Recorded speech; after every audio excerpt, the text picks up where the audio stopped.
could please do it outside. And the last session is on gaming, which you've heard a lot of discussion about today. Dagley Higley has been with UBS Investment, and just, I guess, last week to start a venture fund? That is okay. correct. Right. So he'll introduce the speakers. Thank you. Right. Thanks. It's nice to know we can go for a couple hours, so that should be good for us here. What we're going to talk about, obviously, is games and community, and we'll go through this. I think what I'd like to do, outside of, I'll give you a little bit of my background, and have the panelists give some of their background, sense of from the audience, because as we're going through the Q&A, we can kind of try to direct things one direction or another. Who are, just in the audience, as far as like who are entrepreneurs? Maybe a show of hands. Who's in the media industry? Who are investors? Okay, there's a good chunk of no hands, but I don't know what other category. Employed? Right here, good, okay. They're gamers. Yeah. Oh, and gamers. There we go. There we are. All right. Just quickly on my background, it was mentioned as of Monday, I'm formally a managing director and global head of digital media at UBS. We're in the process of raising an LA-based venture fund, and I can give you my thoughts around that this is the right time to do it, but maybe years. And I'm also doing some advisory work with some ongoing clients, and part of it is I've been doing this for a long time, and I have a lot of relationships, and it's important to kind of stay in the flow. I started out as a securities lawyer. I moved into investment banking and ran the digital media group for 8 years. I've done about 70 transactions in my career, about $20 billion in value. Clients have been Activision, Acclaim, Atari, Eidos, Foundation 9, Infogram, Lionhead, Midway Games, and THQ. On the internet media side, it would be About.com, Aquantive, CNET, Elevation Partners. We help them with the Forbes deal. eMusic, Google, Hoover, IGN, MapQuest, Rent.com, Turbine. And then wireless was jammed at iPhone, Kongjong, and Smith Micro. So that's a little bit of my background. I'm also a proud member of the board of directors of Gamecock Media. I encourage you to check out the site. It's the old God Games guys, and they're relaunching it, and I think they're going to have a lot of fun and hopefully be successful in what they're doing. Why don't I turn it over to the panelists just to have you guys give just a brief intro of yourself and your company as well. I'm Keith Halper, the CEO of Kuma Games. Kuma Games is building an analog for television with the game industry. These are free, episodic, ad-supported, high-end video games similar to what you would see on a console game. My background, I'm a Viacom guy. I produced many branded games, including Star Trek, Tom Clancy, Jerry Seinfeld, and others, and also ran or helped run a community site called CyberSites, which was similar to many of the things that became very successful after us. My name is Darren Herman. I'm the co-founder of IJ Worldwide, and I currently handle all company strategy. IJ has built an aggregated video game network ranging from console games, PC games, and mobile games. We leverage that for brand advertisers and agencies alike. My background is in entrepreneurship and technology and media. My name is Shane Satterfield. I work at MTV Networks as the editor-in-chief of GameTrailers.com, the world's first and only video-only site for video games. My background is definitely in journalism. Worked at GameSpot.com for several years before becoming editorial director at G4, which used to be a games-only network. My name is Mike Cassidy. I'm the CEO of Xfire. Xfire is an instant messenger for PC video gamers. We have about 6.5 million registered users. It helps gamers play online with their friends. It's a very sticky application. Gamers typically run Xfire 96 hours a month. Every day there's about 300 million user minutes of people running Xfire. We're now part of MTV. They bought us last year. They're focusing on the male demographic. My background, this is the third company I've been CEO and co-founder of. The last one was a search engine, and the one before that was computer telephony. Hi, my name is Yoav Tzruya. I'm with Accent Technologies. We're not a consumer brand, but we power some of very non-consumer brands like Turner Broadcasting, GameTap, Comcast Games on Demand, Verizon's Games on Demand, and a bunch of other Tier 1 service providers and media companies across the world.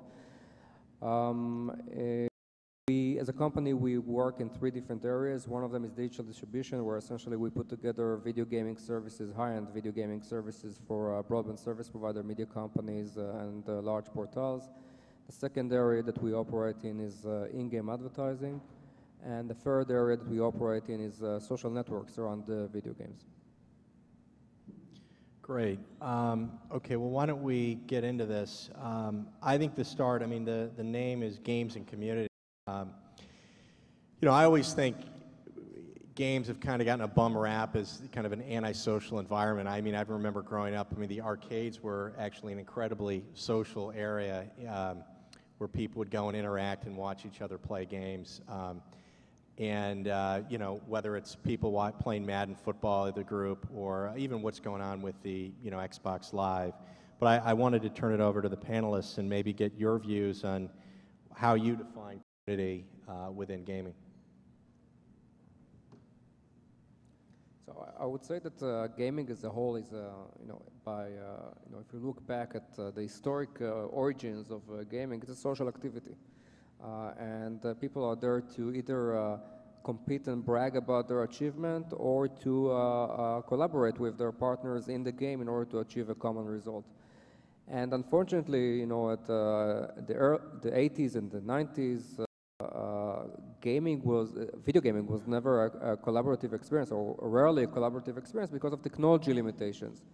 And really, if you think today about what community gaming applications means, it's everything. It's everything from playing a multiplayer game, such as, you know, what Mike's Xfire lobby services enable. It goes through sharing your experience and creating UGC walkthroughs and hints and how do you achieve a certain result in a game. And it goes through also even creating video games, which today can or start to be a community effort where we have some open source game, and we have even companies like Microsoft launching things like XNA Studio Express, which allows essentially end users to create video games. So there are a lot of different aspects to what does a community around video games actually means. Okay, anything to add or otherwise move on? Yeah, just seconding that. 9 out of the top 10 PC games being played are multiplayer games. You know, World of Warcraft, it's a 40-person team to do one of the big raids. You know, Battlefield and Call of Duty and Counter-Strike are all sort of team-based games. 80% of the time for Xfire users, they're playing online with friends. So I think it is a stereotype that it's a solitary activity. It's very much a social activity. The most successful gaming communities are the ones that manage to humanize the digital avatar. Just last week, Sony showed a new product for the PlayStation 3 called Home, which is basically a 3D virtual world where you can create your own avatar. It can look like you, it can look like somebody else. But you basically venture throughout this 3D world. You have your own apartment. People can come over, hang out in your apartment, watch TV, join to play games. So I think sort of the push is towards creating this virtual world where people can interact and at the same time connect to play games together. Okay. Yeah, I would just, one data point that we had from our own product, we recently completed a deal with the History Channel, and we had a lot of first-time gamers coming in who had never played before. And those first-time gamers would typically come in and play single player, and they were intimidated by some of the social aspects and playing with other people. We are now 2 months after that deal, and so the people who have stayed with us have now really migrated almost entirely into multiplayer. We're seeing 20-to-1 plays multiplayer to single player from those original games, so that seems to be the carrot. I would just like to add to that. I mean, certainly we see that multiplayer, and because of some indoctrination to a certain extent that the gaming community has gone through, it's really one of the most common aspects of community in games. However, you know, even in relatively simple types of environments where people just go to a website to download, as long as they have the ability to share their experience from games, we see them stick around for tens of hours, right? So we see, for example, on our services, the service that we have up and running with Verizon, people spend in excess of 35 hours a month on games that are not multiplayer games. All that they can do is essentially post, their impression of the game and put it up on forums and such. This is the most simplistic way of sharing your experience, and they still stick around for 35 hours a month. Okay, and I think there are also companies or games like RuneScape, Club Penguin, Habbo Hotel, Adventure Quest. I think we look at Second Life, although they don't like to say they're a game. There's certainly social elements, strong social elements to each of those, and certainly mass appeal, and all of them seem to be having very good success and certainly good traffic. One of the things that I found, at least in talking with a lot of the folks there, is there really is an interaction on those games, and it's active. There's an active collaboration between the users and the companies that run the game as far as trying to continue to refresh content and really kind of move the storylines in directions that the users want. Why don't we talk a little bit, as we're talking about this, as far as the revenue models, when we do talk about community and we do talk about traffic, it leads obviously to the next thing, which is, how do you make these sustainable? And I think clearly it's there needs to be some sort of revenue model around there. The ones that we've seen obviously started with subscriptions. You've seen some micropayments in the ad-supported model, but I'd love to get the panel's views on this. Maybe starting with you, Mike, just on the revenue models with that. So we're pure advertising, and I think it's a great market these days for advertising to gamers. Some of the big advertisers we've seen on our service are Stride Gum, Dodge, Pepsi, Unilever. A lot of them are trying to reach the sort of the young male demographic. They realize a shift in consumption of media, in some ways away from TV and more to games. And I think there's $50 billion a year spent annually now in TV advertising, and far, far less in the gaming arena. So if you believe in an efficient market, there's certainly going to be some shifting of ad dollars over.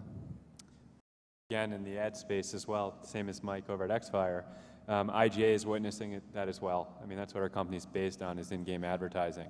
So as game has become much more community-based, a lot more people are playing. Nielsen comes out with a report saying the 18 to 34-year-old males are not watching TV. A large portion of them are playing games. So that's helped advertising dollars come in.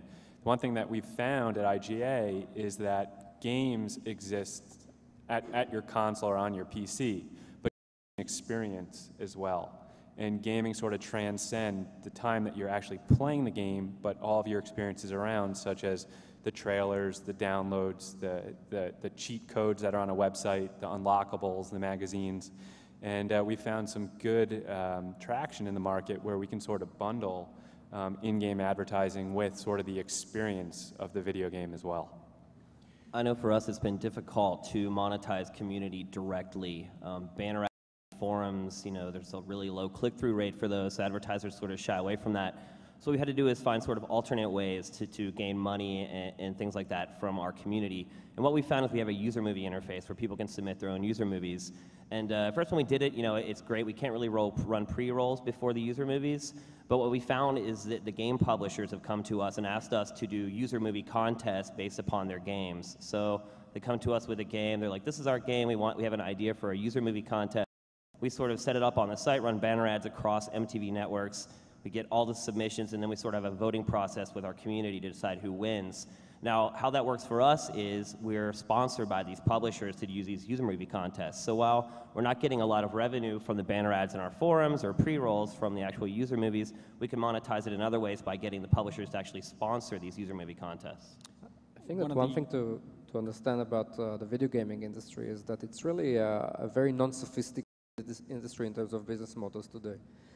I mean, a publisher that publishes a game and puts it out in retail in Walmart or Best Buy or EB or wherever, actually, there's a single release window of distributing that game in retail. That release window typically lasts between 14 and 16 weeks. If the game doesn't perform that well, your $15 to $20 million of investment in a high-end game went down the drains. So the video gaming market is essentially, despite the fact that as a first release window, it's a $12 billion market in 2006, which is larger than the box office revenues in the US last year, which were at around the $9 billion market. It's non-sophisticated, and the video gaming market is looking for additional business models, and really, in 2006 and also in 2007 is still in some sort of an experimental mode to try and find what business model will prevail. So we hear about in-game advertising, which is still to a certain extent a nascent industry.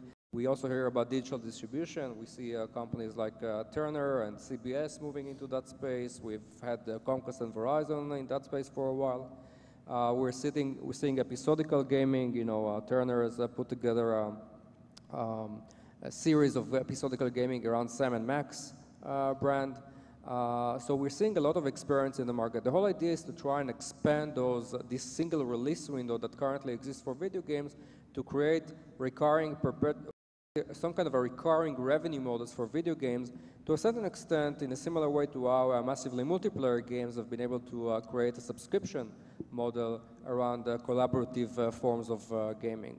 We also saw in other types of games item-based trading. So we're seeing people selling on the internet their swords or their magical items or their clothes or their designs online. This is by over $1 billion industry in 2006. So we're really seeing a lot of different business models that come to fruition. From our perspective, from Extent's perspective, it's still about premium. This is where most of our customers do today. So this is where Turner is, this is where Comcast and Verizon is. And we also truly believe in in-game advertising, but we see it more or less as a demand generation tool rather than a way to generate significant revenues in the next couple of years. At the same time, I think it's a slippery slope to walk down with episodic content. What you're seeing now with a lot of gamers is they're looking at episodic content is something that should have been put in the game in the first place. So now gamers are really paranoid that the publishers are actually cutting content out of their games that they would have originally put in it because they can release it a couple months after the game's release and milk another $10 out of their game. So gamers are really smart, they're very tech savvy, and I think publishers need to be really careful about how they sort of handle this, otherwise there could be a huge backlash from the players. I absolutely agree with you on that, but on the episodical gaming, I think that you represent the general notion in the market, but I think it's some sort of a vocal minority point of view, because we actually did a test. We took we have the capability to measure the use of certain features, levels, and inside the game. We did a test with some of the popular games. I just put it out in the market to see, which features people use. How many hours do they really play a popular game? So the numbers were really, they play about between 15 to 20 hours, and these are hardcore gamers, right, per game. And they really don't reach, in a lot of games, the number of users, percentage-wise, that reach the advanced stages of the game is not that high. And yet they pay the 50 or 60 bucks for the game, and at the same time, publisher might have saved a lot of money the features that people actually don't use and never reach in the game. So episodical gaming is a way, I think, more for the publisher to reduce the risk in investing upfront in the features and in the elements of the game that in a lot of cases people won't use. And people that are hooked up on the game will go and spend more money actually than they would have spent in the initial 50 bucks to purchase additional episode and additional items or whatever it is, levels, racetracks, whatever it is, that because they want to play the game, not because the publisher forced them to pay 50 bucks for the game. Yeah, and I think there's no question that I know just from all the work we've done with the publishers, they've really been extremely concerned, with the cost of development going up, but the price points are not doubling. I mean, it's 20 to 30 million plus to get out a AAA title, and how do you do that? What it means is you got to sell more units. It increases associated to development. I would actually argue it's also stifled some innovation, that people are less likely to take chances, so maybe new models around that. So I think that's actually a good transition to actually talk a little bit about the console side of the business. I remember when Microsoft launched, and I was talking with Brian Lee about this, I was amazed. They were gearing up for the Xbox launch, and the Xbox Live division was the largest division within the Xbox unit, and it was clear that it was a real focus. And it kind of made sense. They had MSN, they had the backbone, they had the infrastructure to do this, and I think they looked at it and said, this is a real way for us to differentiate ourselves if we can do it. And I think, you know, Xbox Live on the original Xbox platform was really kind of a proving model, and it really kind of launched on Xbox 360. What do you guys think? Was that the right strategy for Microsoft? Maybe, well, I'll take it to one of you guys. We'll go to another question. Whoever. Well, I think sort of the success of Xbox Live has been a little bit overblown. While it did sort of differentiate the Xbox in the last generation of consoles, at the same time, if you actually look at the numbers, there were more people playing the PlayStation 2 online than there were the Xbox because it was completely free. And while it didn't have the same features, the matchmaking that you got with Xbox Live, a lot of people were willing to overlook that to not have to pay the $50 a month just to play. Sure. So, you know, while I think it's sort of a Microsoft as a player in the console industry, I don't think it's a differentiator that obviously they didn't win last generation, and I don't think it's going to help them win this generation either. It's going to come down to what games they have for their system. I agree with Shane on that observation. However, I think that when Microsoft looks at Xbox Live, I don't look at Xbox Live, I look at Live. And Live is not just an Xbox experience, it's a set of, I would say, user-oriented features, community, messaging, communications, digital distribution of content, not just games, by the way, also movies and music and such, that will be a theme across their different devices and across their different operating system. It's not just an Xbox Live, it's Windows Live, and next thing there will be a handheld live environment, and they want to tie all of that together, niche after niche in the market, and essentially they look at Xbox Live as yet another group of users that we can pull into this live environment and create that overall community which is larger than just Xbox Live as a standalone. So I think that certainly on as a gaming, Xbox Live is a nice service and it has nice features. It's not the biggest in terms of number of users. I think that even Xfire has more users than Xbox Live overall. But I think that from a community perspective, it's not Xbox Live. It's Microsoft Live and the various aspect of it. It's not the standalone. Do you want to? I'd love to, but I have a few Yeah, questions. no, that's fine. Okay, Shane, Take it buddy. away. We're brothers, sister companies. I think actually Microsoft nailed it with Xbox Live. I think they're right on the right track.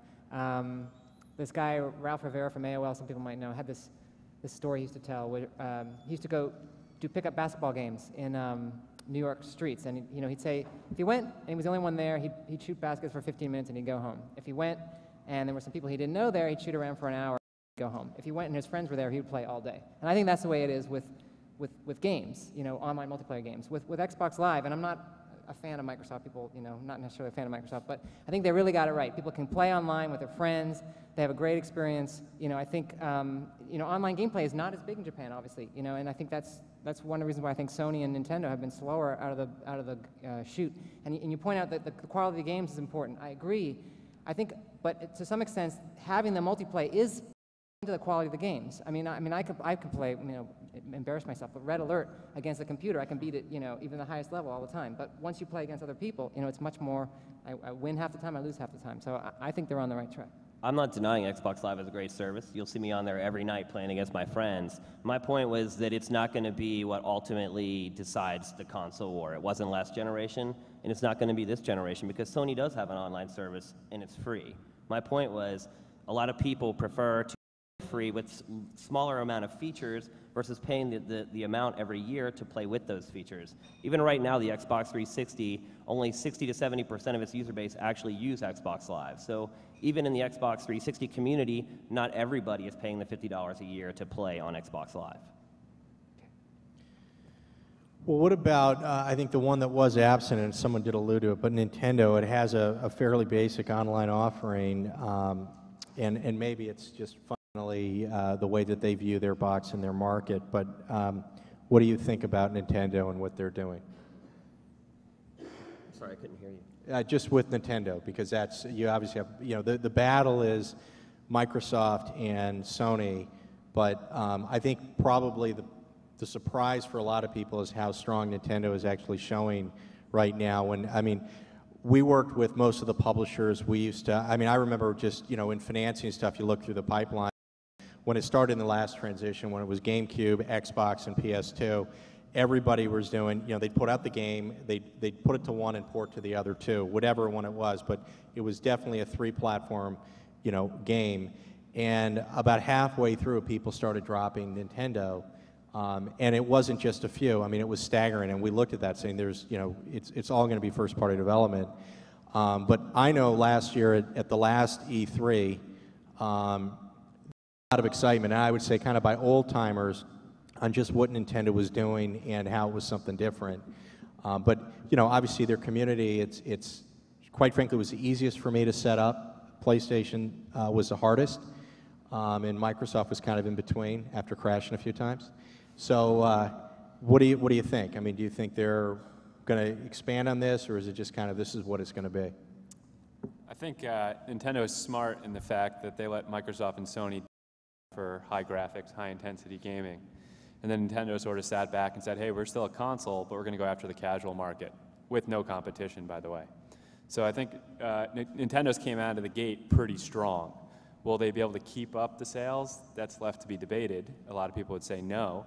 But they have a forthcoming online community that will be released fairly soon, which is left to be seen as well. But I think Nintendo is definitely a contender now.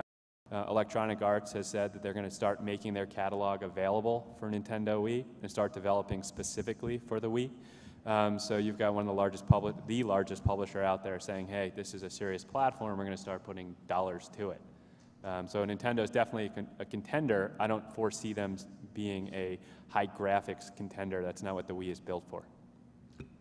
I think that for Nintendo, the Wii, their new console, is more of a win or die situation, and they essentially bet the house on innovative gameplay with the new controller, and they are trying, and they can't even, and they also can't compete with the likes of Microsoft and Sony on the marketing dollars that will go into promoting the game console throughout its life cycle. And what we're trying to do is to win early and win a loyal crowd, and they do that through a variety of means. Gameplay that either you really like it or you really hate it, through games that appeal to a wider audience than what the Xbox and the PlayStation games appeal to, and also through a self-identification of the user with the gameplay. So they launched the Nintendo Me portal, which is about creating your avatar and being able to play games with your avatar inside the games and having your own sort of avatar page and profile and. And this is really about strengthening the affinity of the user with the Nintendo brand and with the Nintendo console, and allowing that very strong, very initial, strong winning of users to really take it further for them, because they will never be able to compete with Sony and Microsoft, and when they essentially, to a certain extent, in my opinion, bet the house on the console, and they are continue to doing and being innovative, trying to strengthen really strongly that affinity between the console and the user, something which the others are not doing that strong. Maybe just a question for Darren, and I'd be curious. I mean, one of the things that, in talking to a lot of folks, I mean, I think there is a fundamental concern in the console industry that the costs are skyrocketing, but you're only charge consumers so much for a game, and we're at $60 now a game. One of the things that obviously are going to do, I think the console manufacturers are going to continue to invest in tools and other things to speed up time to delivery and also just try to reduce some of the costs around that.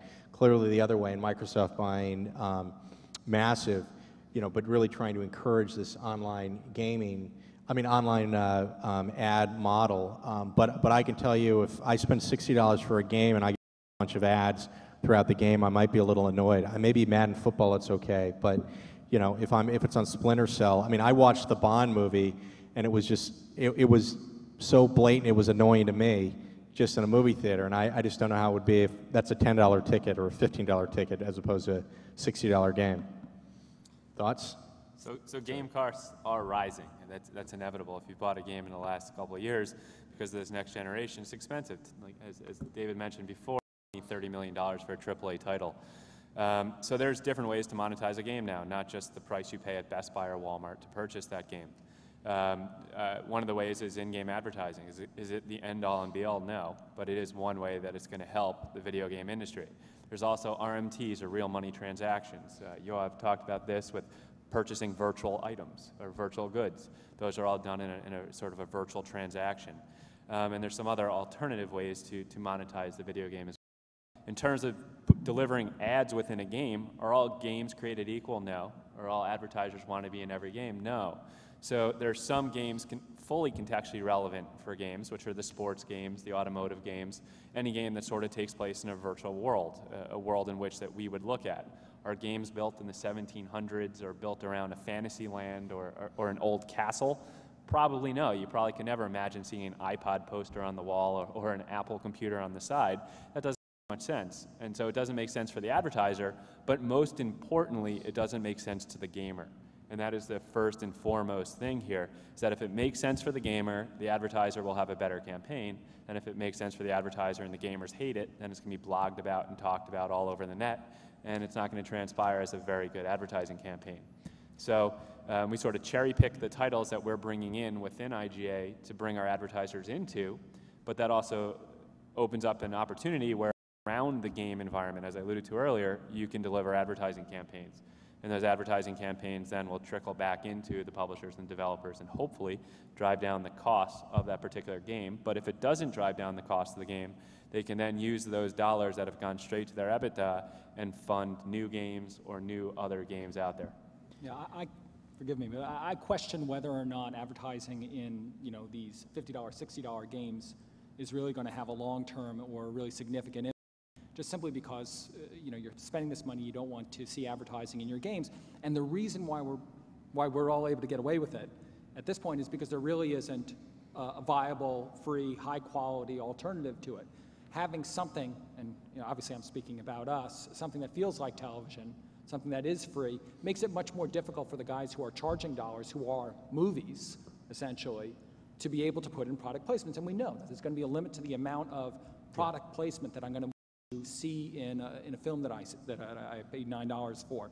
And so there's a level to it, but it ends up being incremental revenue. It doesn't really drive that part of the business. And then if you look at the second question, which is, will the costs of these high quality games go up or will they come down over time? I mean, I think it's very obvious that the cost of game development is going to continue to go up. You just have to, as a retail game publisher or as a console game, you always have to be delivering brand new experiences in enabling the consumer to see things that they'd never seen before. And it is, again, exactly like big budget motion pictures. Every year, it's got to be something new. I would certainly, if I'm going to see a Star Wars 10, I certainly expect it to be a lot better than Star Wars 4. And I think that that's all going to continue to drive up costs, particularly as we start to see other kinds of competition. I want to just switch to the PC business for and it's interesting. I've always had a saying in tech, it's kind of everything moves in cycles, and the minute you think there aren't cycles, we're either at the top or the bottom. And I just remember in 2000 we were going through the transition and consoles were all the rage, and you could not, a good PC developer could not beg for money or give away their products. I mean, there was no interest from an investor perspective. It was a dying market. And I think the double whammy was with the internet meltdown, it also had this impact. So one, obviously, that meant it was probably a great time to be putting money to work, and I'm sure the folks that did made some good money. But the interesting thing, and someone alluded to this, with Microsoft and Sony, I think Nintendo, may be crazy like a fox on this because they make money on their boxes where Microsoft and Sony are hemorrhaging. And it's only, again, that's concern when you look at this, it's getting more expensive to make games, so the threshold for break even is much higher. It's no longer, hey, we'll sell a couple 100,000 units, we'll make our money, and it was worth the bet. You no longer can kind of do these gut checks, and that does take away from some of the innovation.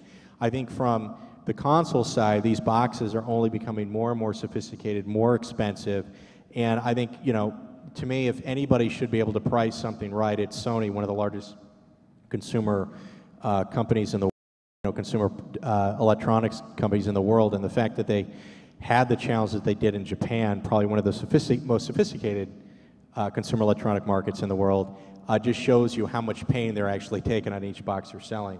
So this actually goes into the next thing. Is this going to be the last round of PC and console? And maybe in years we'll be talking about panels and we'll be combining the two. I noticed Microsoft just made the announcement that Xbox will be rolled out in May, and you'll be able to interact PC to console. Is that news or a non-event, and what's the thoughts? And I'll start with you, Mike. Okay, so on the first topic, is the PC game industry dying? I think everyone up here knows some of the statistics I'm going to cite, but maybe some people in the audience don't. No, absolutely not. It's some of the tracking agencies are notorious for not including some of the key revenue sources. They do box sales at retail. They don't include online subscription fees. World of Warcraft has 8 million users paying $15 a month in the Western world. So you're north of $500 million, closing in on $1 billion a year in revenue. That's not included in the PC game. You got Cartwriter, one of these games from Nexon in Korea, that's generated $100 million in revenue on these virtual item things. That's not included in the PC game statistics. You've got digital distribution, like Steam. Our estimate is they made $10 million alone through digital distribution of Half-Life 2, and that's not included in the NPD figures. So, the demise of the PC industry is way overblown. And the second question is on Microsoft's move from Xbox Live into PC. It certainly bears to be watched. I mean, one of their models is you have to pay on the Xbox side, and how does that translate on the PC world? You have to pay in the gold and silver models, and what do you get out of that? It's a tough road in the PC world because everyone is used to having a free service in the PC world, so we'll have to see what happens there. Yeah, I think World of Warcraft has been sort of an anomaly, though. I mean, there really is no other PC game that could even come close to the numbers that they've put up. I think the issue with PC gaming is that it's not a standardized platform. While everyone has a PC and it's the most popular platform, not a lot of people understand how to install a brand new video card into their PC. Not a lot of people know how to put more RAM into their PC to make a game work. Came out. I think because you have that closed platform with the consoles, that's why the consoles have grown so popular. Not to mention that the technology with the consoles is completely caught up and in some ways even surpassed the PC. So the PC is really good for shooters, it's really good for strategy games and MMOs like World of Warcraft. But I really don't see or ever going to see the PC rise up and challenge the consoles ever again. I just don't see that it's feasible at this point. I just sort of want to ask an open-ended question to anybody up here or anybody in the audience. 2 or 3 years, what's the difference between a PC and a console? Because the hardware is virtually the same thing. The 360 basically is a PC at this point. I mean, the Xbox were PC parts off the shelf, just put into a case. Xbox, the dev kits they were sending out were PCs, and it was an emulation. Yeah, no, absolutely. Yeah, but I will tell you that the closed system, and if it ends up being the Xbox Live on the PC is Xbox Live, one of the problems with a closed system is that, as a developer, you have to go through Microsoft's approval process. They got to want you in. They have lots of risk to having that. There is an incentive for them to have less titles, in these things. You want to have enough titles, but not too many. In the PC world, you have many choices. So there's a lot of strength in what we've seen as being traditional PC, and certainly as these, because I would say that even things like the box that I got from Comcast last month is starting to look like a console and like a PC. I think that there's still many for that, this blending to open up new opportunities. I think that if anything, the PC gaming model is actually winning. It's winning for several reasons. One is that I don't agree with Shannon's observation that the console is caught up with PC in terms of hardware. I think that maybe PS3 is better than the average PC today, but in terms of graphic processing and such. But in a year's time, the PC will surpass it by far. We'll have quad core in every house. We'll have GPUs that are far better than the GPU on the Sony device. I don't think that a closed environment such as a PS3 or an Xbox 360 can even compete with the PC in 2 or 3 years. So that's one thing. The second thing is that, as mentioned, the console road from a developer perspective is a toll road. So if you have a highway on the PC with a much larger install base, why should you go on the toll road where you have to pay a place Sony and Microsoft a very high fee for every unit that you ship into the market. And the third thing that we never mentioned on this panel is the fact that from an install base, a user base, PC gaming is by far larger than any number of consoles that were ever distributed. We don't count here the casual users, but if you look at where publishers are going, what Microsoft and Sony and Nintendo are trying to do, they're actually trying to shift away a bit from the core user and trying to shift to the casual user, because the install base and the free income there and the amount of spending that they spend both in terms of hours of gameplay, and hopefully we'll be able to convert that into revenues, whether advertising based or premium based, is by far more attractive than just sticking to the same old core audience and trying to sell them game after game after game, which at the end of the day, there's only a limited number of dollars that a typical core user allocate to this type of spending. Right. What I want to do now, because I want to have a little time for a couple questions, why don't we just briefly move over to mobile? I think that's probably another platform that people talk about. It's still very early, but you know, when we do talk about gaming and communities and the interaction of, you know, the ability with the phone to really have a really immersive community. You know, do you think, and there are companies out there getting funded, and the question that I have is it a standalone business, or is it really, you know, better served just to be an add-on service to, you know, what's going on in the PC and console business? So I'd love to get your thoughts. Maybe start with you. I think it is a standalone business. Personally, we don't review mobile games on our website, even though we review games from every other platform that exists, basically.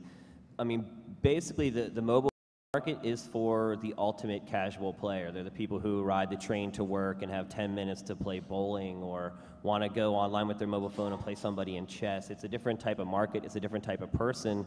And therefore, you have to tailor the games that you create to those people and to the handset. I mean, the handsets currently, you can't input 2 buttons at once and have it connect. It's basically you have 1 button on or off. It's binary. So that sort of limits the game design as far as what you can create for the system.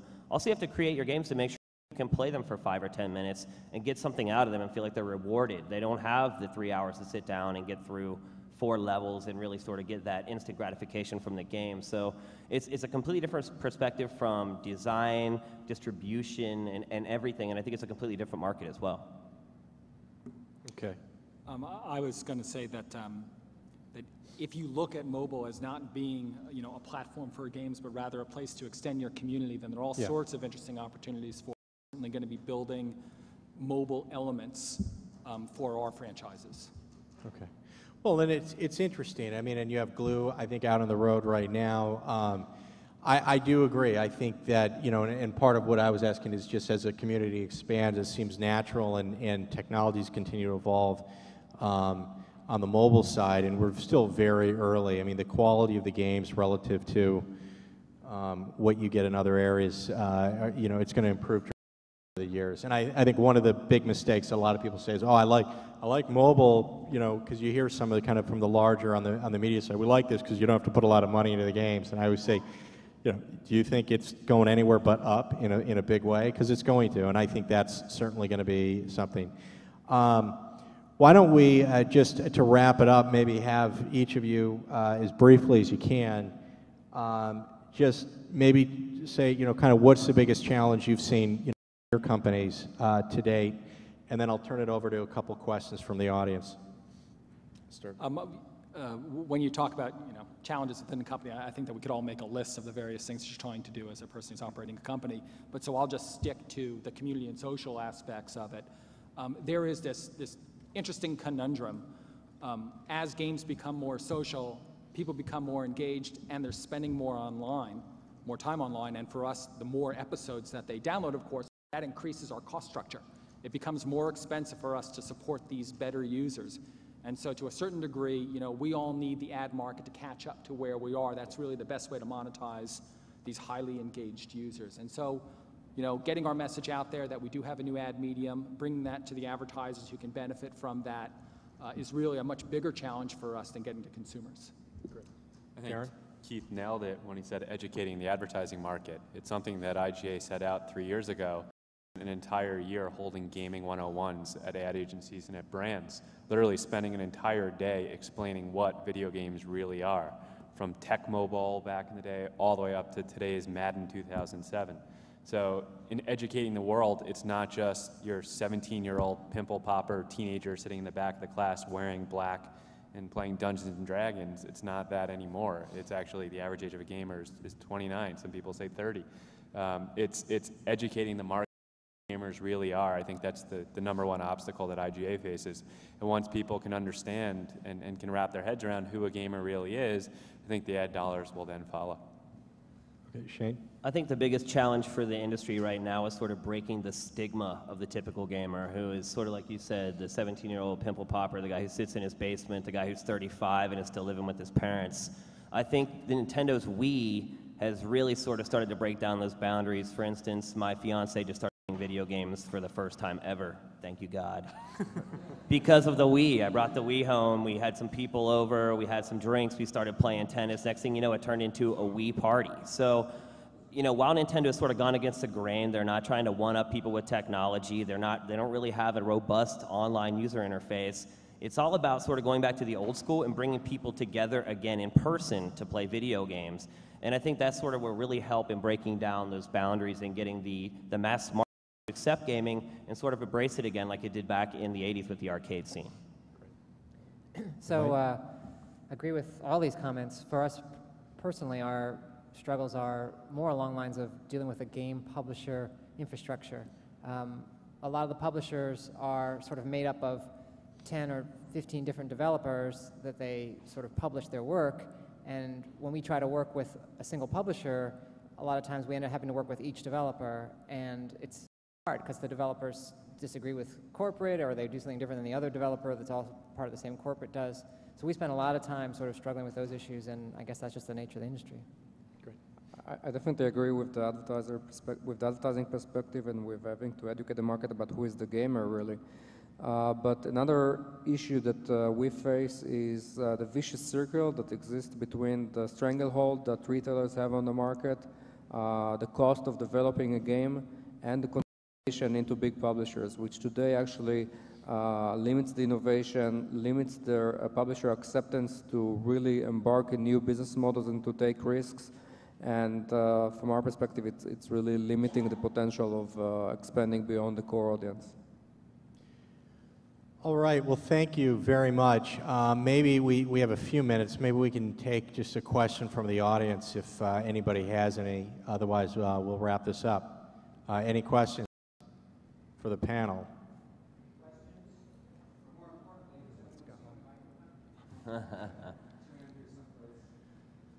All right, well, thank you for, oh. All right, well, good luck in traffic. Dude, did you hear your glass, man? Good.